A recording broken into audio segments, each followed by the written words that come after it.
Theatre arrange ചെയ്യാൻ പോവാണ്. Guys, ഞങ്ങൾ അറിഞ്ഞില്ല അപ്പു ഇത്രയും വലുതായിന്ന്. ബംഗാളി വന്നു കണ്ടോ, രണ്ടുപേരും കൂടെ ജോലി ചെയ്യുന്നുണ്ട്. ഒരു 80% വീട് ക്ലീൻ ആയിട്ടുണ്ട്. ഇനി മോപ്പ് മാത്രം ചെയ്താൽ മതി. അതിന് മുമ്പേ ഫുഡ് കഴിച്ചിട്ട് ലഞ്ച് കഴിച്ചിട്ട് ബാക്കി ചെയ്യാമെന്ന് വിചാരിച്ചിട്ട് ഇങ്ങനെ ഇരിക്കുകയാണ്. പക്ഷെ ആ മോപ്പ് ചെയ്യുന്ന സമയത്ത് എൻ്റെ വീട്ടിൽ മൈ സിസ്റ്റർ ഉണ്ടാവാൻ ചാൻസ് കുറവാണ്. ബിക്കോസ് സൺഡേ ആയതുകൊണ്ടുള്ള ഡാൻസ് ക്ലാസ്സിന് പോകും.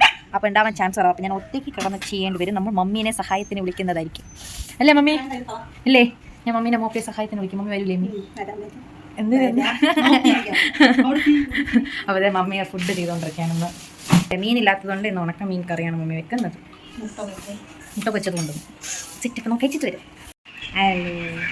ഞാൻ ഫുഡ് കഴിച്ചിട്ട് കുറച്ച് കഴിഞ്ഞ് മോപ്പ് ചെയ്യാന്നൊക്കെ പറഞ്ഞിരുന്നിട്ട് കിടന്ന് മമ്മിയെടുത്ത് സംസാരിച്ച് കുറച്ച് നേരം തറയിക്കറി കിടന്ന് ഉറങ്ങിയില്ല. പക്ഷെ തറയിക്കറി കിടന്നു. അങ്ങനെ ടൈം പോയത് അറിഞ്ഞില്ല.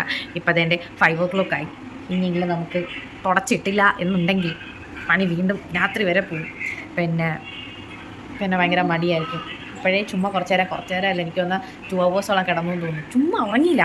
ഇങ്ങനെ കിടന്ന് മമ്മീനെ സംസാരിച്ചുകൊണ്ടിരുന്നു. പിന്നെ ഫോണിൽ ഫേസ്ബുക്കിൽ ഇൻസ്റ്റാഗ്രാമിലൊക്കെ വീഡിയോസ് ഇങ്ങനെ സ്ക്രോൾ ചെയ്ത് അപ്പോൾ നമുക്ക് പോയിട്ട് തുടച്ചാലോ ഗൈസ്, അല്ലെങ്കിൽ ഇനി മടിയാവും. അപ്പോൾ നമ്മൾ തുടച്ചിട്ട് വരാം. ഓക്കെ, എന്നെ സഹായിക്കാൻ പറഞ്ഞത് മമ്മിയും കൂടെ താഴെ കിടക്കുന്ന വീഡിയോ കണ്ടോണ്ട് ഇറക്കിയാണ് ഗൈസ്. നോക്കിയിരിക്കാന്ന് പറഞ്ഞത് നോക്കിയിരിക്കാൻ പോവാന്ന്. വെള്ളം ഞാൻ തുടക്കാൻ വെള്ളം എടുത്ത്. അയ്യാ, വേറെ 2 പണിക്കാരന്മാരുണ്ട്. അവന്മാരെ വെച്ചാലും നിലക്കില്ല. അവന്മാരെ വെച്ച് എനിക്ക് പിന്നെ ഇരട്ടി പണിയാവും. അതാണ് വേറൊരു സംഭവം. ഇനി വേറെ ഇനിയുള്ള പണി എന്ന് പറഞ്ഞാൽ എൻ്റെ തുണി എത്ര കിടപ്പുണ്ട് അതും മടക്കി വെക്കണം. ഇതാണ് ഞങ്ങളെ സഞ്ജയ് മോൻ. ഹലോ സഞ്ജയ്.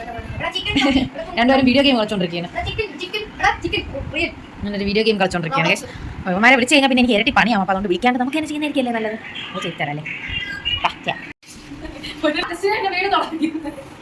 വീട് തുടച്ചെന്ത് തുടങ്ങൂലേ?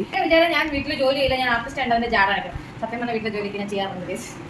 ഇപ്പൊ അവൻ ബ്ലോഗിന് വേണ്ടിയിട്ടായിരിക്കും ചെയ്യണത്. അല്ല കേസ്, സത്യം പറഞ്ഞാൽ വീട് ഒതുക്കാൻ തുടങ്ങിയപ്പോഴാണ് ബ്ലോഗ് എടുക്കാനുള്ള പ്ലാൻ എന്നെ ചെയ്തു. ആർട്ടിസ്റ്റ് ആയതുകൊണ്ട് വീട്ടിൽ ജോലി ചെയ്തു തുടങ്ങുന്നുണ്ട്. അല്ല, എല്ലാവരും അങ്ങനെയാണ് വിചാരിക്കുന്നത്. ആർട്ടിസ്റ്റാൻ്റെ വീട്ടിൽ ജോലിയൊന്നും ചെയ്യൂല, വിലക്കാരിയാണ്, അവരൊക്കെയാണ് വന്ന് ചെയ്യണത്. എല്ലാവരും കൂടെ വൃത്തിയാക്കിയാലേ വീട് വൃത്തിയാവുള്ളൂ. അല്ലാതെ ആർട്ടിസ്റ്റ് എന്നാണ് കാലിട്ട് അവിടെ ഇരുന്ന പിന്നെ പൈസ ഉണ്ടെങ്കിൽ ജോലിക്ക് ആളെ നിർത്താം. എന്തിനു പറഞ്ഞത്? നമുക്ക് ചെയ്യാനുള്ള ജോലി നമ്മൾ തന്നെ ചെയ്തു.